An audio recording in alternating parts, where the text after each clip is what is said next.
সুপ্রিয় দর্শক, আসসালামু আলাইকুম। আপনারা জানেন শিলাপাঠ ইতিহাস, ঐতিহ্য, স্থাপত্য, পুরাকীর্তি নিয়ে কাজ করে থাকে। তো এই সংক্রান্ত বিভিন্ন ভিডিও কন্টেন্ট বানানোর পাশাপাশি আমরা চেষ্টা করছি বাংলাদেশের যারা প্রখ্যাত ইতিহাসবিদ আছেন, যারা ইতিহাস চর্চায় দীর্ঘদিন নিয়োজিত ছিলেন, অধ্যাপনা করেছেন, এই সমস্ত ব্যক্তিত্বের সাক্ষাৎকার দর্শকদের জন্য তুলে ধরার। তারই ধারাবাহিকতায় আমরা আজকে উপস্থিত হয়েছি একজন প্রখ্যাত ইতিহাসবিদ, রাজশাহী বিশ্ববিদ্যালয়ের ইসলামের ইতিহাস ও সংস্কৃতি বিভাগের প্রাক্তন অধ্যাপক প্রফেসর ডক্টর মুহিবুল্লাহ সিদ্দিকী স্যারের বাসায়। আমরা স্যারের সাথে ভারতের ইতিহাস, বিশেষত ভারতে মুসলমানদের আগমনের সময়কাল থেকে বর্তমান সময় পর্যন্ত এই দীর্ঘ পরিক্রমার একটা সংক্ষিপ্ত নির্যাসের বিষয়ে আসলে স্যারের সাথে আলাপ করার চেষ্টা করব। তো মুহাম্মদ বিন কাসিমের সিন্ধু বিজয় সম্পর্কে আপনি সাধারণ মানুষকে যদি জানাতে চান, সংক্ষেপে কিভাবে বলবেন? আসলে মুহাম্মদ বিন কাসিমের সিন্ধু বিজয় তো আর একদিনের ঘটনা না। এটা হয়েছে মদিনায় ইসলাম যখন স্প্রেড করেছে, হযরত ওমরের সময়কাল থেকে মুসলমানরা ফারস্য জয় করে ফেলেছে। যখনই ফারস্য জয় করেছে তখনই মুসলমানদের সাথে ভারতের কন্ট্যাক্ট হয়ে গেছে, সংযোগ হয়ে গেছে। এখন উমাইয়া খলিফা আব্দুল মালিকের সময় এবং ওয়ালিদের সময় সাংঘাতিকভাবে প্রসারিত হয় পূর্ব দিকেও এবং পশ্চিম দিকেও মুসলিম সাম্রাজ্য। তখনই হাজ্জাজ বিন ইউসুফ, পূর্বাঞ্চলীয় যে ভাইসরয় ছিলেন, গভর্নর জেনারেল ছিলেন, তিনি তার ভাতিজা এবং তার জামাই মুহাম্মদ বিন কাসিমকে ভারতে প্রেরণ করছিলেন। কেন প্রেরণ করছিলেন? এটার কারণ হচ্ছে মুসলমানদের সাথে একটা সিন্ধুর রাজা দাহিরের একটা মিসকন্ট্যাক্ট হয়। এটা হলো কারণটা হচ্ছে যে মুসলমানরা চেষ্টা করেছিল যে ভারতের সাথে এখনো সংঘর্ষে যাবে না, কিন্তু কিছু আরব বণিক কলম্বো থেকে যাওয়ার পথে দিবাল, আজকের দিনে যে করাচি অঞ্চল, সেই করাচি এলাকা পার হওয়ার সময় তখন তারা ওই মুসলমান বণিকদেরকে লুটতরাজ করে, তাদেরকে কিছু অংশ হত্যা করে এবং তাদের জিনিসপত্রগুলো লুণ্ঠন করে। তো এই জন্য হাজ্জাজ বিন ইউসুফ তাদের ক্ষতিপূরণ দাবি করে। তখন সিন্ধের রাজা ছিলেন দাহির। দাহির বলল যে না, আমি এটার কোনো পাত্তাই দিল না। ফলে বাধ্য হইয়া মুসলমানরা সিন্ধ আক্রমণ করেছিল। এটা হলো প্রত্যক্ষ কারণ। কিন্তু পরোক্ষ কারণ হচ্ছে মুসলমান কালচার, মুসলমান ট্রেডিশন এবং ইসলাম প্রচার করার জন্য পার্শ্ববর্তী রাষ্ট্রের সাথে মুসলমানদের একটা বিধান আছে। প্রথম বলে, এটা সবার ক্ষেত্রে আর কি, এটা জেনারেল রুলস হচ্ছে যে তোমরা ইসলাম গ্রহণ করো। যদি ইসলাম গ্রহণ না করো তাহলে জিজিয়া দাও। যদি জিজিয়া না দাও, ইসলামও গ্রহণ না করো, জিজিয়াও না দাও, তাহলে তোমাদের সাথে তো তরবারি সারা কথা বলার কোনো স্কোপ নাই, যুদ্ধ। ওই রাস্তাটা হলো প্রধান। কিন্তু দাহিরের যে আচরণটা ছিল উপলক্ষ মাত্র। সেইভাবেই মুহাম্মদ বিন কাসিম অগ্রসর হয় এবং অল্প দিনের মধ্যেই, এই 711, 12, 13 মধ্যেই উনি ওই মুলতান পর্যন্ত, লাহোর মুলতান পর্যন্ত জয় করে নেয়। এমনি করে মুসলমানদের ভারতে প্রবেশ শুরু হয়। আপনি বলছিলেন যে দাহির ছিলেন সিন্ধের রাজা। সিন্ধ মানে আমরা যেটাকে বলি সিন্ধু প্রদেশ। হ্যাঁ, সিন্ধু প্রদেশ, সিন্ধ আমরা সাধারণত সিন্ধু প্রদেশ বলি। পাকিস্তানে মনে হয় এরকম একটা প্রদেশ এখন। হ্যাঁ, এখন পাকিস্তান। এখন কি সিন্ধ বলে না সিন্ধু প্রদেশ বলে? কোনটা? না, ওরা উর্দুতে সিন্ধি বলে এবং ইংরেজিতেও সিন্ধ লেখে। আমরা বাংলায় সিন্ধু লিখি। বাংলায় সিন্ধু, সিন্ধু ওই যে রিভারটার নামে আর কি, সিন্ধু নদীর নামে ওই রিভারটার নামও সিন্ধ। এবং ওরা উচ্চারণগত পার্থক্য, এটা আর বেশি কিছু না। এটা হলো উচ্চারণের পার্থক্য। আমরা সিন্ধু বলি, ওরা সিন্ধ বলে। উর্দু এবং ইংরেজিতে অথবা হিন্দিতে সিন্ধি বলে, আর আমরা বাংলায় বলি সিন্ধু। সিন্ধু মানে ইন্ডাস ভ্যালি সিভিলাইজেশনকেও বাংলা অনুবাদ করা হয়েছে সিন্ধু সভ্যতা। ইন্ডাস ভ্যালি সিভিলাইজেশন যেটা, সেটাকেও আমরা অনুবাদ করেছি সিন্ধু সভ্যতা। তো সিন্ধু, এটা এই নামটা বাংলায় কিন্তু পত্রপত্রিকায় লেখা হয়, বইপত্রেও এটা লেখা হয়। তো সিন্ধ আপনি বলছেন, তো আমি দর্শকদের জন্য এটা ক্লিয়ার করার চেষ্টা করছি যাতে তারা সহজে বুঝতে পারে। এই মুসলমানদের ভারতে স্থায়ী মুসলিম শাসন শুরু হয় কিভাবে? মানে এটা তো আক্রমণ না, আর স্থায়ী শাসনটা স্যার কিভাবে? এটা খুব সুন্দর একটা প্রসেসের মাধ্যমে আসছে। যে কোনো জিনিসের একটা প্রসেস আছে। মোহাম্মদ বিন কাসিম ভারতে প্রবেশ করেছে, এটা first step. Sultan Mahmud of Ghazni, গজনির সুলতান মাহমুদ, গজনি তো বুঝতেই পারছেন যে এটা হলো আমাদের আজকের দিন আফগানিস্তানের একটা প্রভিন্স। ওই গজনি একটা সুন্দর রাজ্য ছিল মধ্যযুগে, সেই রাজ্যের সুলতান ছিলেন সুলতান মাহমুদ। সুলতান মাহমুদের সময়ে ভারতে বারবার আক্রমণ করা হয়েছে। সেন্ট্রাল এশিয়া মানে গজনি থেকে ভারতের দিকে আসছে, বারবার আসছে, এবং ইতিহাসে লেখা আছে যে 17 বার আসছেন, 17 বারই বিজয়ী হয়েছেন এবং 17 বারই ফেরত চলে গেছেন, এখানে স্থায়ী আবাস করে নাই। কিন্তু একটা জিনিস আপনাকে বুঝতে হবে, সেটা হলো যে 17 বার যতবারই আসছে ততবার কিছু সৈন্য সামন্ত এখানে থেকে গেছে। তার মানে একটা মুসলমানদের এস্টাবলিশমেন্ট, ছোট ছোট এস্টাবলিশমেন্ট থেকে যাচ্ছে। এখন যদি 17 বারে 100 করে লোক রেখে যায়, ফর এক্সাম্পল 1700 লোক রেখে দিচ্ছে, 17 লোকের 1700 ফ্যামিলি, এবং এটা 30 বছর ধরে, 1000 সাল থেকে 1030 সাল পর্যন্ত, তো 30 বছর ধরে যদি এরকম একটা স্প্রেড করে এবং একটা কালচারাল ইন্টারেকশন হয়, তাহলে এটার একটা সুদূর প্রসারী প্রভাব পড়তে পারে। এটা হলো সেকেন্ড স্টেপ। থার্ড এবং ফাইনাল স্টেপ হচ্ছে আমাদের মোহাম্মদ বিন গুরি, তার নাম মুইজউদ্দিন মোহাম্মদ বিন শাম। ওই ঘোর রাজ্য, এটাও আফগানিস্তানে, আফগানিস্তান মানে এটা সেন্ট্রাল এশিয়াতে, ওই ঘোর রাজ্যের অধিপতি যিনি ছিলেন তার নাম হলো মুইজউদ্দিন মোহাম্মদ বিন শাম, যাকে আমরা ইতিহাসে মোহাম্মদ ঘুরি বলি, সংক্ষেপে বলা হয় মোহাম্মদ ঘুরি। আসল নামটা মোহাম্মদ এবং ওনার পুরা নাম হচ্ছে মুইজউদ্দিন মোহাম্মদ বিন শাম, শামের ছেলে। তো এটার জন্যই উনি এদিকে অগ্রসর হলেন। অগ্রসর হওয়ার পরে উনি আপনারা জানেন যে 2টা বড় বড় যুদ্ধ হয়েছে, তা 1192 সালে, 93 সালে। এটা হলো তারাইনের যুদ্ধ যেটাকে বলা হয়। ওই যুদ্ধগুলোর পরে উনি বিজয়ী হন। বিজয়ী হওয়ার পরে উনি ভারতে স্থায়ীভাবে থাকার জন্য একটা সিদ্ধান্ত নেন। তো সিদ্ধান্ত নিলে উনি তো থাকতে পারবেন, উনি তো চলে যাবেন ওনার রাজ্যে।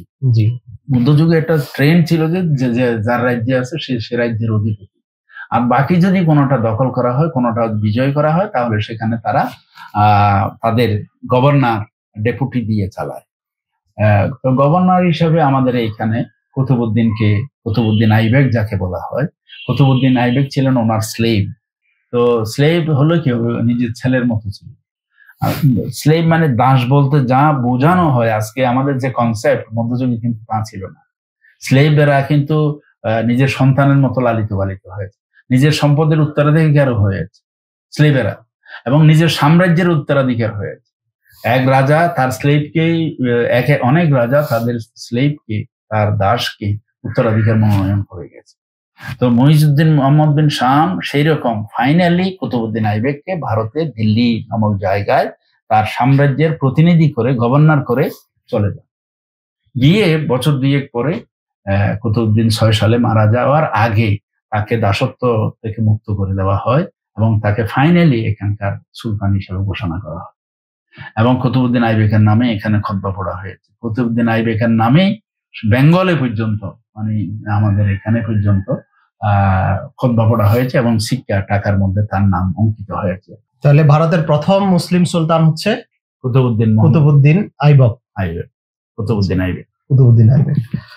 আচ্ছা, আমরা মানে উনার নামে আপনি বললেন যে তখন বাংলায়ও খুতবা দেওয়া হয়েছিল, তখন কত সাল স্যার? 1206 পর্যন্ত। 1200 থেকে 1206 পর্যন্ত। ইখতিয়ারউদ্দিন মোহাম্মদ বখতিয়ার খিলজি, সেটা তো 1204। তার মানে এর পর এই ঘটনা, আরো 2 বছর পরে কুতুবউদ্দিনের নামে এখানে খুতবা দেওয়া হয়েছিল। তাহলে এই যে ভারতে 4 সাল থেকেই দেওয়া হয়েছে, 4 সাল থেকে দেওয়া হয়েছে।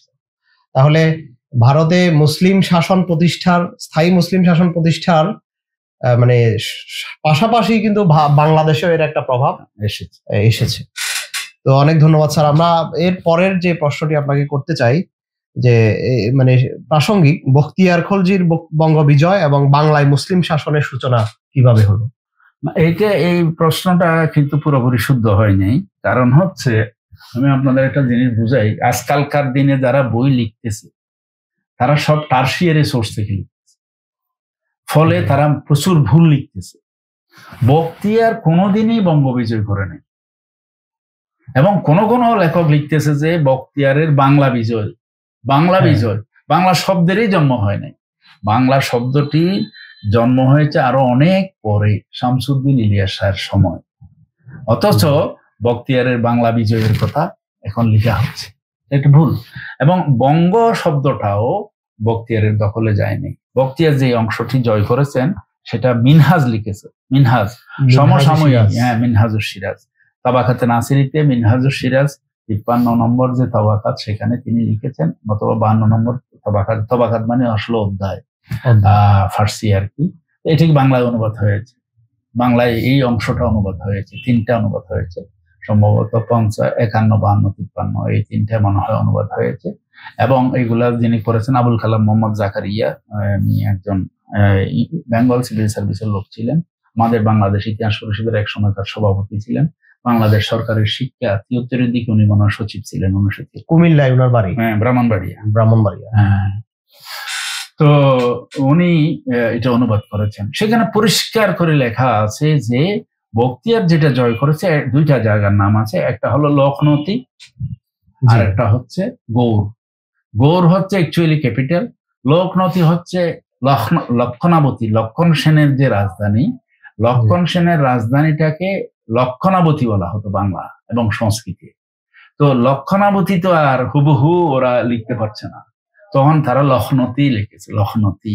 হ্যাঁ, এইগুলা ডিটেলস লিখেছেন আমাদের আব্দুল করিম, ইতিহাসবিদ আব্দুল করিম, আমাদের শ্রদ্ধেয় শিক্ষক এবং আমাদের ভাইস চ্যান্সেলর ছিলেন, তিনি এটা ডিটেলস লিখেছেন এবং তিনি অন্তত বিশুদ্ধভাবে লিখেছেন। তার থেকে যদি কপি করতো আজকালকার লেখার করা, তাহলে এই বিভ্রান্তি হতো না। তাহলে বখতিয়ার কখনো বঙ্গ বিজয় করে নাই, কারণ বখতিয়ারের সময়কালে বাংলায় অসংখ্য স্বাধীন রাজ্য ছিল। এই যে বলে মেজর রাস্তা হচ্ছে অঙ্গ, বঙ্গ, শুক্র, কালিঙ্গ, পুন্ড্র, রাঢ়, এরকম অনেকগুলো রাস্তা ছিল, হরিকেল, সমতল, এইগুলো আর কি। তো বঙ্গ হচ্ছে আজকের দিনে যে ঢাকা অংশ। হ্যাঁ, তো তিনি তো ঢাকায় কোনোদিন আসেন নাই। বখতিয়ার এবং বখতিয়ারের সাথীরা, খিলজিদের মধ্যে কেউ ঢাকায় আসে নাই। হ্যাঁ, তারা আসছেন, দেখেন 2টা নদী, একটা হলো পদ্মা নদীর ডান পার্শ্বে, হ্যাঁ, মানে পদ্মা নদীর উত্তর পার্শ্বে। যদি রাজশাহী অঞ্চলে কল্পনা করা যায়, দেখা যায় পদ্মা নদী উনি কোনোদিন পার হয় নাই, বখতিয়ার পদ্মা পার হয় নাই। আবার এদিকে সময় শুধু এদিকে পার হয় নাই, এটার নাম কি, এই বড় নদী যেটা, এটা ব্রহ্মপুত্রের মতো যে নদী, ব্রহ্মপুত্র, যমুনা, তিস্তা, এইগুলো পাড়ি দেয় নাই। হ্যাঁ, বড় নদীটা হচ্ছে স্যার ব্রহ্মপুত্র। ব্রহ্মপুত্র তো পরে হলো, তিস্তাও একটা বড় নদী, তিস্তাও পাড়ি দেয় নাই। তো তিস্তা এবং যমুনা, যেখানে পদ্মা মিলিত হয়েছে, এই ভূখণ্ডটি আজকের দিনের রাজশাহী ডিভিশনেরই অংশ। হ্যাঁ, কারণ আপনি দেখেন উনি মারা গেছেন কিন্তু গঙ্গারামপুর হচ্ছে মালদহ জেলার একটা সাব ডিভিশন। হ্যাঁ, মহানন্দা নদীর তীরে ওনার কবরটা এখনো আছে, বখতিয়ার খিলজির কবর। এই একজন আমাদের রাজশাহীর একজন লোক, নাম সর্দার আব্দুর রহমান, তিনি আবার বখতিয়ারের উপরে বখতিয়ারের ইতিহাস লিখেছেন। কারণ হলো বখতিয়ার খিলজির প্রতিটি ক্ষেত্রে বিভ্রান্তি সৃষ্টি করেছে। বখতিয়ারের নামের মধ্যে বিন ঢুকাই দেওয়া হয়েছে, ইখতিয়ার উদ্দিন মোহাম্মদ বিন বখতিয়ার খিলজি লেখা হয়েছে, অথচ 2টা পাণ্ডুলিপি পাওয়া গেছে মিনহাজে, একটা আলিগড়ের পাণ্ডুলিপি, একটা কাবুল ইউনিভার্সিটিতে পাণ্ডুলিপি। এবং আলিগড় বিশ্ববিদ্যালয় এবং কাবুল বিশ্ববিদ্যালয়ে যে 2টা পাণ্ডুলিপি আছে, সেই পাণ্ডুলিপিগুলো পরীক্ষা নিরীক্ষা করে দেখা গেছে যে কোথাও বিন নাই। তাহলে বিনটা ঢুকালো কি, না বুঝে কিছু লোক ঢুকাইছে। আর বিন তো থাকার কথা না, তিনি তো আফগানিস্তানেরই লোক। আফগানিস্তান আরবেরা বিন টিন এগুলো লেখে, কিন্তু ইয়েরা লেখে না। অনেক বইপত্রে দেখা যায় ইখতিয়ার উদ্দিন মোহাম্মদ বিন বখতিয়ার, এটা ভুল। এটা করিম স্যারের বইতে আলাদা একটা লেখা আছে। 2 নম্বর হচ্ছে সময়কাল নিয়ে সাংঘাতিক বিভ্রান্তি ছিল আমরা যখন ছাত্র ছিলাম। হ্যাঁ, 1195, 96, 97 থেকে শুরু করে 1204 পর্যন্ত অনেকগুলা সন নিয়ে বিভ্রান্তি ছিল। আব্দুল করিমই সর্বপ্রথম মিনহাজের উপর ভিত্তি করে এই সালটা ঠিক করে দিয়েছেন। এটা এশিয়াটিক সোসাইটির জার্নালে আব্দুল করিমের একটা আলাদা একটা বখতিয়ারের বাংলা বিজয়ের তারিখ, date of the conquest of Bengal by Ikhtiyar Uddin Muhammad Bakhtiyar, এটা এইগুলা লেখার পরে পরিষ্কার হয়ে গেছে। হ্যাঁ, তো অতএব বখতিয়ারের বঙ্গ বিজয়, হ্যাঁ, এটা হলো হিন্দুদের একটি আবিষ্কার। কারণ হলো নাম কি, এই যে বঙ্কিমচন্দ্র, তিনি লিখেছেন বঙ্গদর্শনে যে অষ্টাদশ অশ্বারোহী সহ বখতিয়ারের বঙ্গবিজয় যে বিশ্বাস করিল সে বাঙালি নয়, সে কুলন্ডার। তো এই কথাগুলা বঙ্গ তো তিনি বিজয় করেননি, তিনি যেটা বিজয় করেছেন সেটা হচ্ছে বরেন্দ্র অঞ্চলেই তিনি বিজয় করেছেন, বাংলার একটি অংশ। গৌড় এখনো সুস্পষ্টভাবে প্রতিভাত, আমরা সবাই গৌড় চিনি। গৌড়ের ধরেন আনুমানিক 30% বাংলাদেশে, 70% ভারত। গৌড় 2 ভাগ হয়ে গেছে, যেখানে ছোট সোনা মসজিদ, বড় সোনা মসজিদ, একলাখি আছে, সবগুলা যে মনুমেন্ট, বেশিরভাগ মনুমেন্ট তো গৌড়ে। আর লোকনথির আইডেন্টিফিকেশন নিয়ে হিস্টোরিয়ানদের মধ্যে আছে, তবে আমি গিয়ে দেখেছি, করিম স্যারের সাথে আমার কথা হয়েছিল, আমি গিয়েই দেখেছি এটা লোকনথিটা হচ্ছে অ্যাকচুয়ালি পুনর্ভবা নদী এবং তোমার এই যে মহানন্দা নদী, এই নদী যেখানে মিলিত হয়েছে সেই জায়গায় অনেকগুলা নদী নালা ছিল এক সময়। এখনো গেলে বোঝা যায় যে জমিগুলো অনেক ধরনের নিচে নদী, শাখা নদী এইগুলা হয়েছে, প্রবাহিত হয়েছে। তো পাশে একটা মনুমেন্ট আছে, একটা টম্বা, একটা বড় ধরনের একটা স্তূপ আছে, মাটি অনেক বড়। হ্যাঁ, সেটা খনন করা হয় নাই, সেটা খনন করলে হয়তোবা লক্ষণ সেনের সেই রাজধানীটা অথবা প্যালেসটা আবিষ্কার হতে পারে। এটা নিয়ে অনেক লেখালেখি হয়েছে, কিন্তু খনন কার্য হয় নাই, যার কারণে আমরা এখন স্থির নিশ্চিত হতে পারতেছি না যে লক্ষণ সেনের রাজধানীটা লখনৌতিটা কোন জায়গায় ছিল, সেটা আমরা এখন স্থির হতে পারছি না।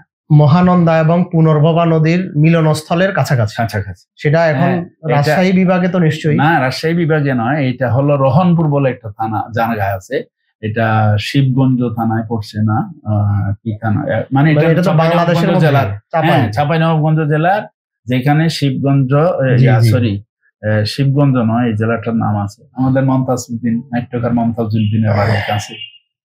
চাঁপাইনবাবগঞ্জ জেলার কোন উপজেলা হবে তাই? একটা উপজেলা, কিন্তু উপজেলাটার নাম বেশি প্রকাশিত নয়, রহনপুরটা বেশি বিখ্যাত। এটা হলো ট্রেডিং সেন্টার, মানে চাঁপাইনবাবগঞ্জ জেলার এই রহনপুর এলাকায়। রহনপুরে হচ্ছে এটা খননে নিশ্চয়ই সরকারের উদ্যোগ নেওয়া উচিত, কিন্তু অনেক লেখালেখি হয়েছে। আমাদের মনে হয় একজন জাহানারা বলে একজন ভদ্র মহিলা এই লাইনে কাজ করেছিলেন, তিনি মনে হয় এটা আর্কিওলজি ডিপার্টমেন্টের কাছে চেষ্টা করার পরও উনি এটা মনে হয় খনন হয় নাই। কারণ খনন হয় নাই সেটাই আমি নিশ্চিত যে, কারণ আমি বছর 2 আগে অথবা 2-3 বছর আগে ওই এলাকাটা দেখতে গেছিলাম, তখন আমি দেখলাম যে এটা পাহাড়ের মতো দাঁড়িয়ে আছে। হ্যাঁ, পাহাড়ের মতো, কিন্তু আসলে পাহাড় তো নয়। যাতে 100% নিশ্চিত যে ওখানে একটা পৃথক একটা পাহাড় থাকতে পারে না।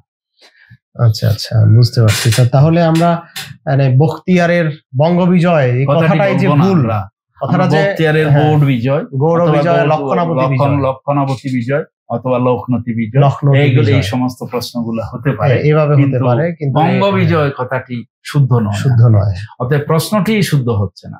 হ্যাঁ, আমরা ধন্যবাদ স্যার, আমরা একটা বিষয় ক্লিয়ার হতে পারলাম যে এটা কিন্তু অনেক বইপত্রে যে গাইড বইগুলো পাওয়া যায় ইতিহাসের, এগুলোতে কিন্তু বখতিয়ার বঙ্গবিজয়ের উপরে প্রশ্নও আসে, ছাত্ররা লেখে, শিক্ষকরা কিন্তু নাম্বারও দেয় এটার উপরে। তো এটা কি এইরকম কিনা যে আজকে তো, তখন তো প্রদেশগুলো আলাদা আলাদা ছিল, আজকে তো বাংলা বলতে আমরা পূর্ব বাংলা এবং পশ্চিম বাংলাই বুঝি, ওই হিসেবে বঙ্গবিজয় বলে কিনা? না না, ওটা বললেও তো শুদ্ধ হবে না। প্রদেশগুলা কখনো আলাদা আলাদা ছিল না, কারণ হচ্ছে সরকার পরগানাগুলা সরকারগুলা আলাদা আলাদা ছিল, ঠিক আছে, কিন্তু এটা মোগল আমলে ক্লিয়ার হয়েছে, ডিমার্কেশন হয়েছে, কি বলে সীমানা, যেটা এটা বাউন্ডারি কমিশন অথবা বাউন্ডারি করাটা এটা মোগলেরাই সৃষ্টি করেছে। এর আগে এরকম কোনো ডিমার্কেটেড বাউন্ডারি ছিল না, এমনকি সুলতানি আমলেও ছিল না। এর আগে তো প্রশ্নই উঠে না, কারণ জনবসতি তো নাই, বসতি না থাকলে কি করে হবে। চট্টগ্রামে মুসলিম শাসন শুরু হলো কিভাবে? এটা হচ্ছে অ্যাকচুয়ালি যে ফখরুদ্দিন মোবারক শাহ, সোনারগাঁয়ের, ওনার নামের সাথে সোনারগাঁ লেগেই আছে আর কি।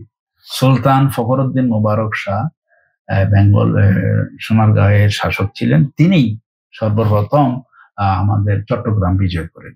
কিন্তু চট্টগ্রাম বিজয় করা সহজ ছিল, কারণ হচ্ছে অনেক আগের থেকে 8th সেঞ্চুরি থেকে অথবা ইসলাম মদিনায় আসার পর থেকে যেহেতু একটা ট্রেড রোড ছিল, ট্রেড রোডটা হচ্ছে ধরেন নৌপথটা হচ্ছে কিরকম, জিদ্দা থেকে এডেন থেকে হাদ্রামাউত থেকে দিবাল মানে আজকের করাচি, তারপর বোম্বে, মাদ্রাজ, কলম্বো, চট্টগ্রাম, আকিয়াব, তারপরে রেঙ্গুন, তারপরে তো আপনার চীনের ক্যান্টাপ পর্যন্ত আরবদের একটা আগমন ছিল। ফলে এখানে জাহাজ মেরামতের কারণে, বৈরী আবহাওয়া হওয়ার কারণে মুসলমানদেরকে চট্টগ্রামে স্টে করতে হতো। ফলে এইখানে ফখরুদ্দিন মোবারক শাহ আসার আগের থেকেই এখানে মুসলিম বসতি ছিল। এবং আমাদের করিম স্যারেরা লিখেছেন যে বদর শাহ তিনি এসে গেছেন, তিনি এখানে এসে যুদ্ধ করে হোক, কি বলে, জিনদের পরাজিত করে হোক আর ইনসানদের পরাজিত করে হোক, তিনি এখানে একটা পিপল সেটেলমেন্ট, মুসলিম সেটেলমেন্ট গড়ে তুলেছেন। তো তখন থেকে এটা এখানে মুসলমান বসতি আস্তে আস্তে বাড়তে থাকে। ফখরুদ্দিন মোবারক শাহ অফিসিয়ালি আসছেন এটা 14th সেঞ্চুরির মাঝামাঝি সময়, 1338-এর পরে। না, তো এটা যেটা হচ্ছে সেটা হলো যে এই ফখরুদ্দিন মোবারক শাহের একজন সেনাপতি, যাকে নিয়ে একটু আছে, বিতর্ক আছে, তিনার নাম হচ্ছে কদল খান গাজী। কদল খান গাজীকে একদল ঐতিহাসিক বলছেন যে তিনি হলেন ফখরুদ্দিন মোবারক শাহের সেনাপতি। তিনি বিজয়ী হয়েছেন, সেই জন্য তার নামের সাথে গাজী শব্দটি যোগ হয়েছে। এটা এই ধরনের একটি ধারণা আছে, তিনি চট্টগ্রাম বিজয় করেছেন। এটা ঐতিহাসিকভাবে সত্য যে কদল খান গাজীর ফখরুদ্দিন মোবারক শাহ তো নিজে আর অভিযান পরিচালনা করেন, অভিযান পরিচালনা করেছেন তার সেনাপতি। সেই সেনাপতি হচ্ছেন কদল খান গাজী। কদল খান গাজী খুব বিখ্যাত লোক ছিলেন সমকালে, তিনি চট্টগ্রাম বিজয় করেছিলেন। তো চট্টগ্রাম বিজয় করলো মাহমুদ শাহের সময়ে, শের শাহের পরবর্তী শাসক মাহমুদ শাহের সময়ে চট্টগ্রাম আবার হস্তচ্যুত হয়ে যায়, আরাকানিরা দখল করে থাকে।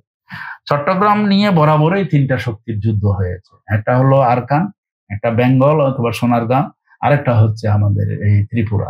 তিনজনেই চট্টগ্রাম দখল করতে চায়। আজকের দিনের মতো, আজকের দিনে আমরা বাংলাদেশের আমাদের নিয়ন্ত্রণে আছে চট্টগ্রাম, কিন্তু ভারতও চায় এটার উপরে আধিপত্য। এটা তো সুস্পষ্ট।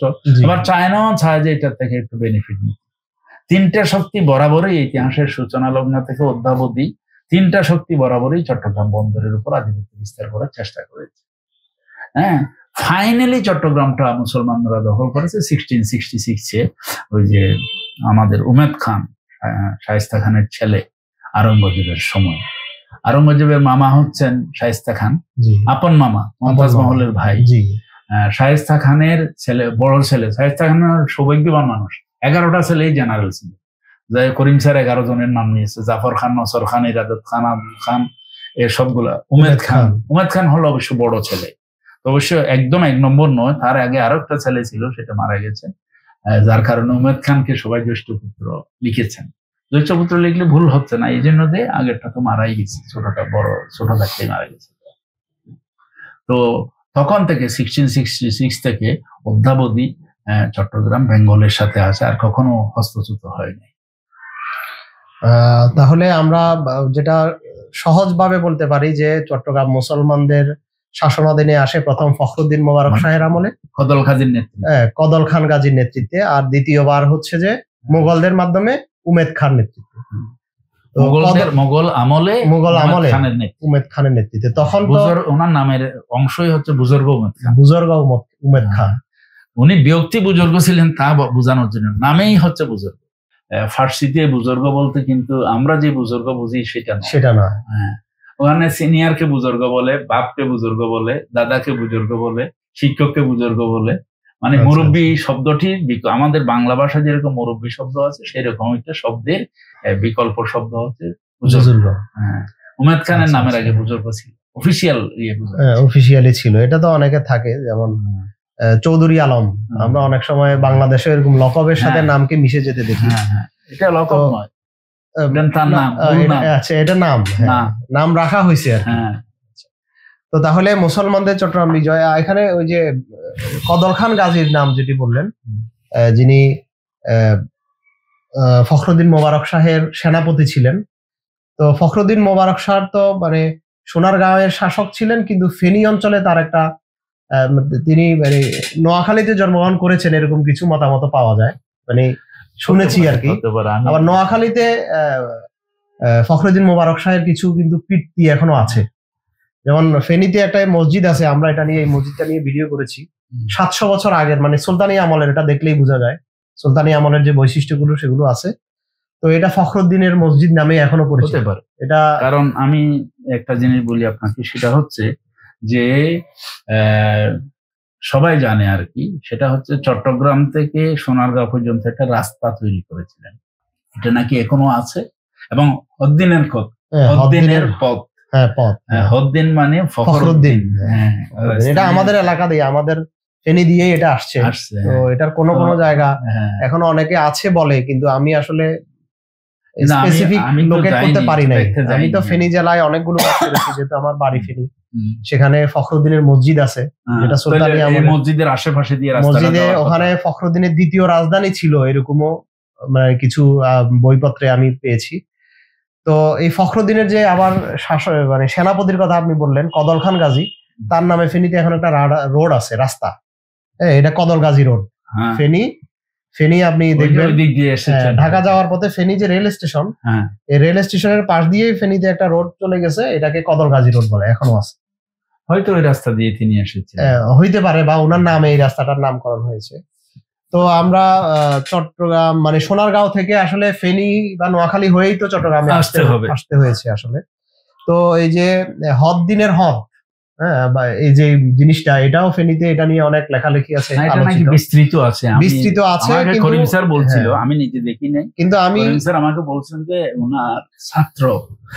ওনার ছাত্রটার নাম আমি বলতে ভুলে গেছি, ওনার ছাত্র নিজেই দেখেছেন যে হদ্দিনের পথটা উনি দেখেছেন, ওনার এক ছাত্র দেখেছেন, উনি দেখেন নাই, উনি যায় নাই। করিম স্যার একটা ব্যাপার ছিল যে বইয়ের আকর, মূল গ্রন্থ যেটা, আকর গ্রন্থ যেটা, ফার্স্ট প্রাইমারি সোর্স যেটা, ওটার উপর যতটুকু কাজ করতেন ততটুকু ভ্রমণ করতেন না, যার কারণে আরেক ভ্রমণ করলে আমরা আরো বেশি লাভবান হতাম। উনি যদি নিজের চোখে দেখে ফেলতেন যে হদ্দিনের পথ, তাহলে আজকে আমরা বিভ্রান্ত হওয়ার কোনো স্কোপ থাকতো না।